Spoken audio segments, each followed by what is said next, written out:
नमस्कार, KP news 24/7 में आपका स्वागत है। मैं अश्विनी आपके साथ। आइए एक नजर डालते हैं आज के मुख्य समाचारों पर।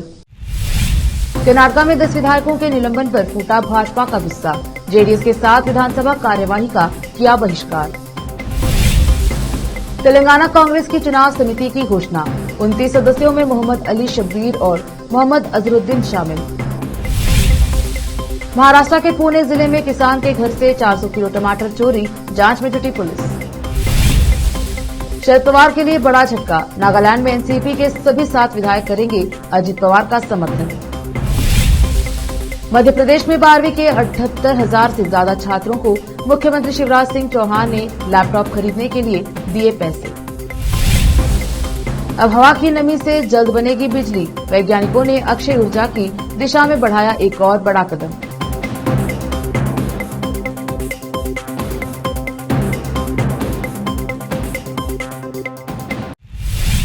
अब समाचार विस्तार से। कर्नाटक विधानसभा स्पीकर द्वारा भाजपा के 10 विधायकों को निलंबित करने के विरोध में आज भाजपा और जेडीएस ने विधानसभा कार्यवाही का बहिष्कार किया। गुरुवार को भी भाजपा ने विरोध स्वरूप विधानसभा कार्यवाही का विरोध किया। बता दें कि कर्नाटक विधानसभा का सत्र 3 जुलाई से शुरू हुआ था और शुक्रवार को विधानसभा सत्र की कार्यवाही का आखिरी दिन था। भाजपा विधायकों ने विधानसभा परिसर में स्थित गांधी प्रतिमा के सामने बैठकर स्पीकर और सरकार के खिलाफ धरना प्रदर्शन किया। भाजपा और जनता दल सेक्युलर के एक संयुक्त प्रतिनिधि मंडल ने राज्यपाल थावरचंद गहलोत से भी मुलाकात की और कांग्रेस सरकार की कार्यशैली के खिलाफ याचिका दी। याचिका में आरोप लगाया गया कि कांग्रेस सरकार तानाशाही तरीके से काम कर रही है। इसके बाद स्पीकर यूटी खादर ने डिप्टी स्पीकर रुद्रप्पा लमानी के साथ राज्यपाल से मुलाकात की और बुधवार की विधानसभा की कार्यवाही से संबंधित रिपोर्ट सौंपी। कर्नाटक के मुख्यमंत्री सिद्धरामैया ने विधानसभा में कहा कि अगले साल होने वाले लोकसभा चुनाव में कांग्रेस कर्नाटक में कम से कम 20 सीटें जीतेगी। मुख्यमंत्री ने यह बात 2023-24 बजट पर चर्चा के जवाब के दौरान कही। सिद्धरामैया ने कहा कि राज्य के लोगों ने 5 गारंटियों के कार्यान्वयन पर सकारात्मक प्रतिक्रिया दी है, जबकि प्रधानमंत्री नरेंद्र मोदी ने यह दावा करके उनका मजाक उड़ाया था कि वे अर्थव्यवस्था पर प्रतिकूल प्रभाव डालेंगे। तेलंगाना में विधानसभा चुनाव से पहले कांग्रेस पार्टी ने चुनाव समिति की घोषणा कर दी है। अखिल भारतीय कांग्रेस कमेटी ने इस साल दिसंबर में होने वाले विधानसभा चुनाव के लिए तेलंगाना पीसीसी अध्यक्ष रेवंत रेड्डी की अध्यक्षता में तेलंगाना राज्य चुनाव समिति की घोषणा की है। प्रदेश चुनाव समिति में 26 सदस्यों को शामिल किया गया है, जिनमें मोहम्मद अली शब्बीर और क्रिकेटर मोहम्मद अजरुद्दीन शामिल हैं और 3 अन्य सदस्यों को विशेष आमंत्रित सदस्य के रूप में लिया गया है। इनमें यूथ कांग्रेस अध्यक्ष, एनएसयूआई अध्यक्ष और सेवा दल अध्यक्ष शामिल हैं, जबकि अल्पसंख्यक विभाग अध्यक्ष को शामिल नहीं किया गया है। इस कमेटी में कुल 29 नेताओं को जगह मिली है।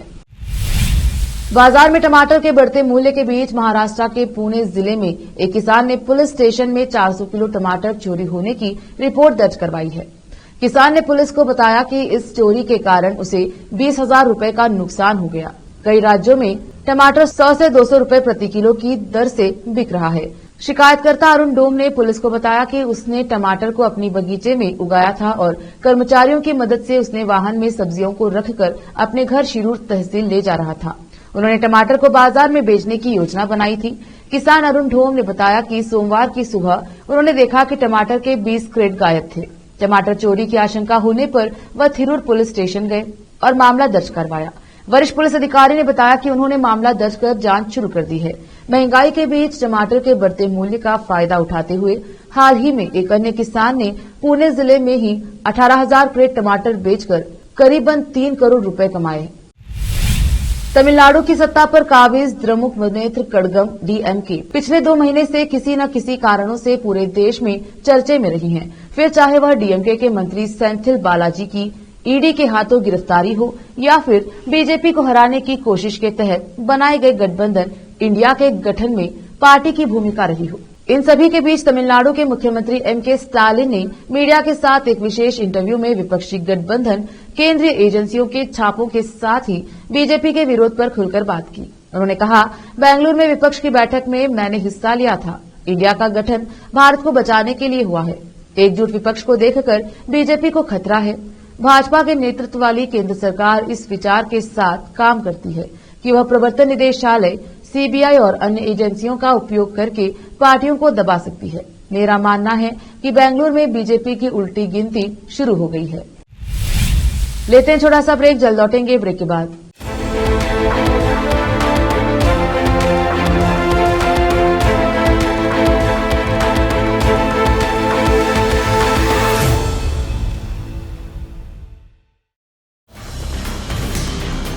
हिंदुस्तान के हर कोने में हम हैं मौजूद। 24 घंटे हालात पर गहरी नजर, खबरों से जुड़े चुपते सवालात और आपको दिखाता है धार्मिक, सामाजिक, राजनीतिक, लोकल और इंटरनेशनल न्यूज की सबसे बेहतर कवरेज, जो आपको रखती है हर पल बाखबर। देश और दुनिया भर की खबर के लिए देखते रहें KP news 24/7। Noor education trust Bidar की ओर से चलाए जाने वाला Noor MEd and BEd college Bidar, recognised by NCTE Delhi and affiliated to Gulbarga University, Gulbarga. Admission are open for the academic year 2022-23. विशेषज्ञ और सक्षम शिक्षकों द्वारा शिक्षा प्राप्त करने के लिए नूर एमएड एंड बीएड कॉलेज में दाखिला लें और शांत वातावरण में शिक्षा प्राप्त करें। बीदर शहर में बेहतर शिक्षा का एकमात्र केंद्र Noor MEd and BEd college, Shahpur gate, Bidar. Phone numbers 9945283920, 8482221297। Break के बाद स्वागत है आपका। देखते हैं आगे के समाचार। मणिपुर हिंसा में महिलाओं को सरेआम निर्वस्त्र घुमाने का वीडियो सामने आने के बाद विपक्ष लगातार मोदी सरकार पर हमलावर है। संसद से लेकर सड़कों पर इस मुद्दे पर बवाल जारी है। इसी बीच पश्चिम बंगाल की मुख्यमंत्री ममता बनर्जी ने भी बीजेपी और पीएम मोदी पर निशाना साधा है। ममता ने पूछा है कि आपके बेटी बचाओ के नारे का अब क्या हो रहा है। उन्होंने कहा कि आप बंगाल में हिंसा को लेकर सवाल उठाते हैं, लेकिन आज पूरा देश जल रहा है। मणिपुर हिंसा का जिक्र करते हुए ममता ने कहा, मैं पीएम मोदी से पूछना चाहती हूं कि क्या मणिपुर की घटना से आपको थोड़ा भी दुख नहीं हुआ? आप पश्चिम बंगाल पर उंगली उठाते हैं, लेकिन क्या आपको बहनों और माताओं से प्यार नहीं है? कब तक बेटियां जलाई जाएंगी? दलित, अल्पसंख्यक मारे जाएंगे, लोग मारे जाएंगे। हम मणिपुर नहीं छोड़ेंगे। उत्तर पूर्वी बहनें हमारी बहनें हैं। ममता ने बीजेपी पर निशाना साधते हुए कहा, आपने बेटी बचाओ का नारा दिया था, अब आपका नारा कहां है? आज मणिपुर जल रहा है, पूरा देश जल रहा है।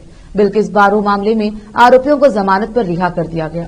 पहलवान मामले में ब्रजभूषण सिंह को भी जमानत मिल गई। आने वाले चुनाव में देश की महिलाएं आपको देश की राजनीति से बाहर कर देंगी। एनसीपी प्रमुख शरद पवार को एक और बड़ा झटका लगता नजर आ रहा है। दरअसल नागालैंड में पार्टी के सभी 7 विधायक अजित पवार को समर्थन देने को तैयार हैं। इन सभी 7 विधायकों ने गुरुवार को कहा कि नागालैंड के पार्टी कार्यकर्ता चाहते हैं कि वो अजित पवार को अपना समर्थन दें। बता दें कि जुलाई के शुरू में अजित पवार ने पार्टी के 8 विधायकों के साथ महाराष्ट्र में बीजेपी और शिवसेना गठबंधन में शामिल होने का ऐलान कर दिया था। अजित पवार के इस फैसले के बाद एनसीपी 2 खेमों में बंट गई। एक खेमा वो जो एनसीपी के संस्थापक शरद पवार के साथ है और दूसरे वो जो अजित पवार को अपना समर्थन दे रहे हैं।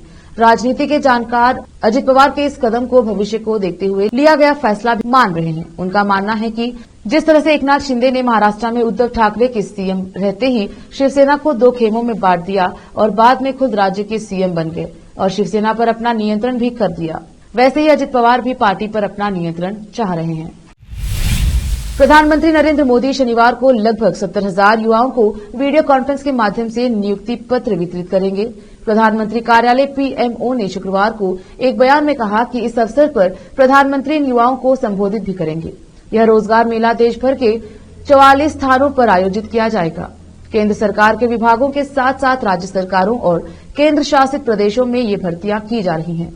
पीएमओ ने कहा कि देश भर से चुने गए इन युवाओं को विभिन्न पदों पर नियुक्त किया जाएगा। ये युवा राजस्व विभाग, वित्तीय सेवा विभाग, डाक विभाग, स्कूल शिक्षा विभाग, उच्च शिक्षा विभाग, रक्षा मंत्रालय, स्वास्थ्य और परिवार कल्याण मंत्रालय, केंद्रीय सार्वजनिक क्षेत्र के उपक्रमों, जल संसाधन विभाग, कार्मिक और प्रशिक्षण विभाग और गृह मंत्रालय सहित विभिन्न मंत्रालयों व विभागों में सरकार में शामिल होंगे।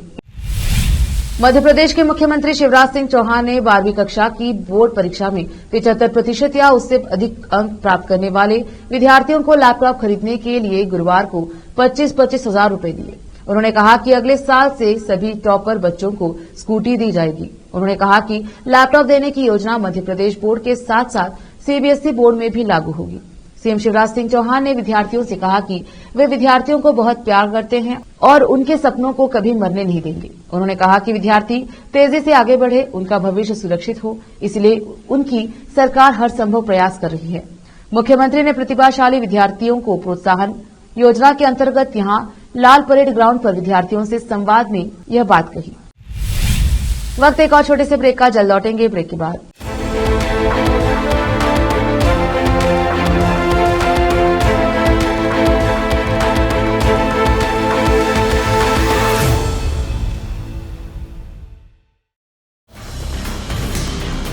हिंदुस्तान के हर कोने में हम हैं मौजूद। 24 घंटे हालात पर गहरी नजर, खबरों से जुड़े चुपते सवालात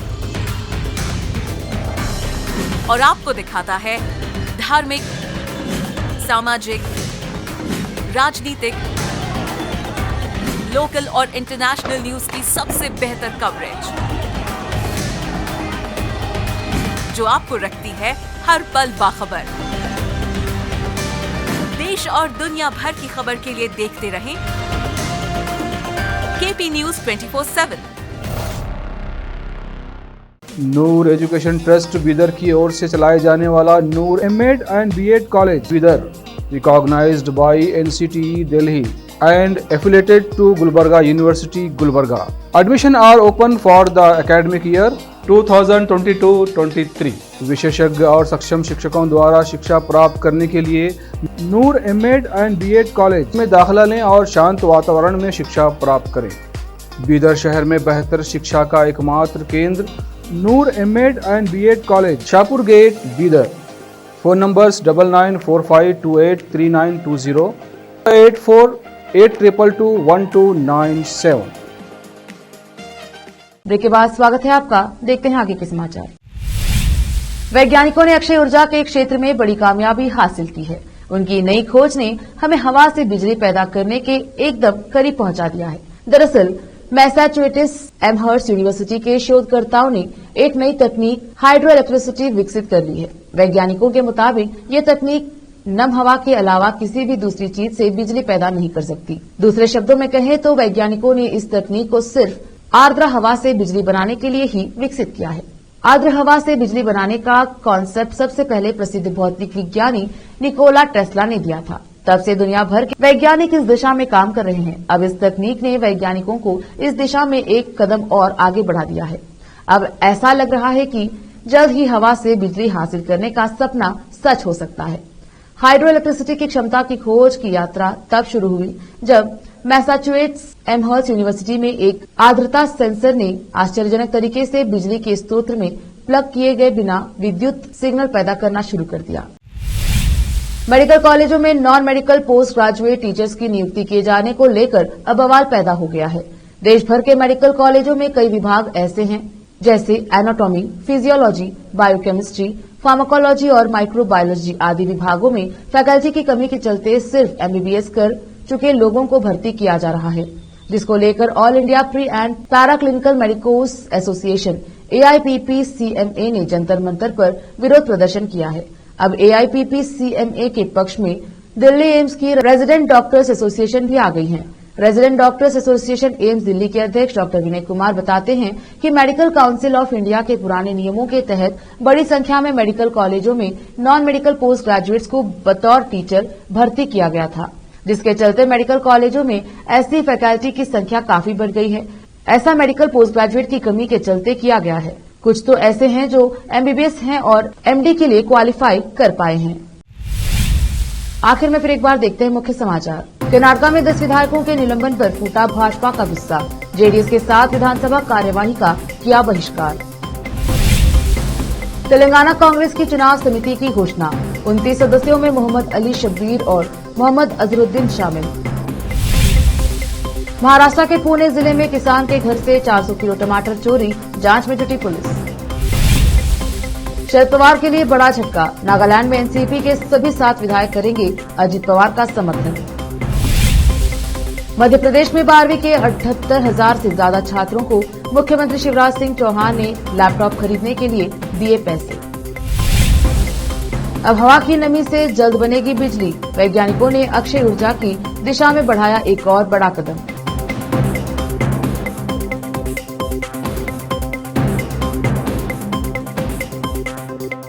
केपी न्यूज में अब तक के लिए इतना ही। देश विदेश के समाचारों के लिए देखते रहिए केपी न्यूज 24/7। धन्यवाद।